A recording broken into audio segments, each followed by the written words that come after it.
राजस्थान में बीते कल यानी शनिवार को मंत्रिमंडल का विस्तार किया गया। भजन लाल के नेतृत्व वाली राजस्थान सरकार में 22 नए मंत्री शामिल किए गए। राजस्थान में हुए इस मंत्रिमंडल विस्तार में 3 पावरफुल चेहरों को नहीं शामिल किया गया और बीजेपी के इस फैसले से न केवल वो नेता बल्कि सियासी पंडित खुद भी हैरान दिखाई दे रहे हैं।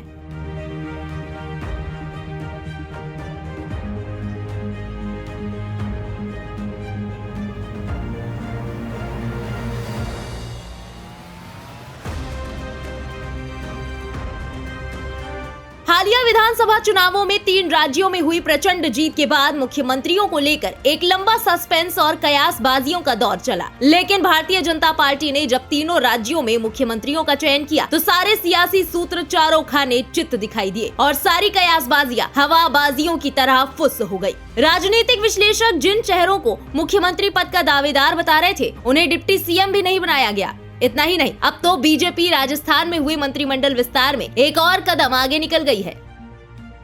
राजस्थान में हुए मंत्रिमंडल विस्तार में तीनों फायर ब्रांड नेताओं को जगह नहीं मिली है, जिसमें सबसे ज्यादा चौंकाने वाला नाम योगी बालकनाथ का है। राजस्थान में जीत के बाद एक बड़ा धड़ा ये मानकर चल रहा था कि सीएम की कुर्सी बालकनाथ को मिलेगी, लेकिन बालकनाथ को सीएम तो क्या डिप्टी सीएम की कुर्सी भी हासिल नहीं हुई। इन सब के बाद भी राजनीतिक पंडितों का मानना था कि बालकनाथ को कम से कम भजन लाल कैबिनेट में जगह तो मिलेगी, साथ ही कोई बढ़िया पोर्टफोलियो भी मिलेगा। लेकिन अब एक बार फिर ऐसा नहीं हुआ है। योगी बालकनाथ को भजन लाल सरकार में कैबिनेट मंत्री का दर्जा तो दूर, राज्य मंत्री का ओहदा भी नहीं मिल सका है।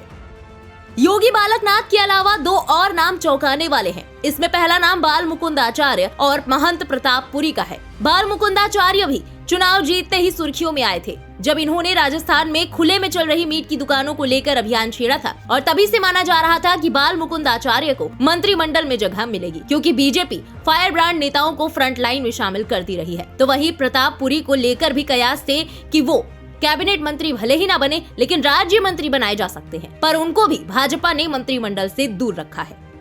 योगी बालकनाथ को मंत्रिमंडल में न शामिल करने को बीजेपी की बड़ी रणनीति करार दिया जा रहा है। माना यह जा रहा है कि बालकनाथ एक बार फिर लोकसभा चुनाव 2024 में अलवर से प्रत्याशी बनाए जा सकते हैं। विधानसभा का चुनाव भी उन्हें सांसद रहते हुए ही लड़ाया गया था, क्योंकि बीजेपी विधानसभा चुनावों में किसी तरह का रिस्क नहीं लेना चाहती थी। अब बीजेपी के पास राजस्थान में मजबूत सरकार है। ऐसे में कयास है कि बालकनाथ दोबारा से सांसदी का चुनाव लड़ेंगे और उन्हें केंद्र की राजनीति में एंट्री मिलेगी।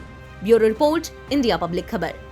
फिलहाल इस पूरी खबर पर आपकी क्या राय है, कमेंट में लिखकर जरूर बताएं। देश दुनिया की बाकी खबरों के अलावा लोकसभा चुनाव से जुड़ी लेटेस्ट अपडेट्स के लिए सब्सक्राइब करें इंडिया पब्लिक खबर के YouTube चैनल को और बेल आइकन दबाना बिल्कुल ना भूलें।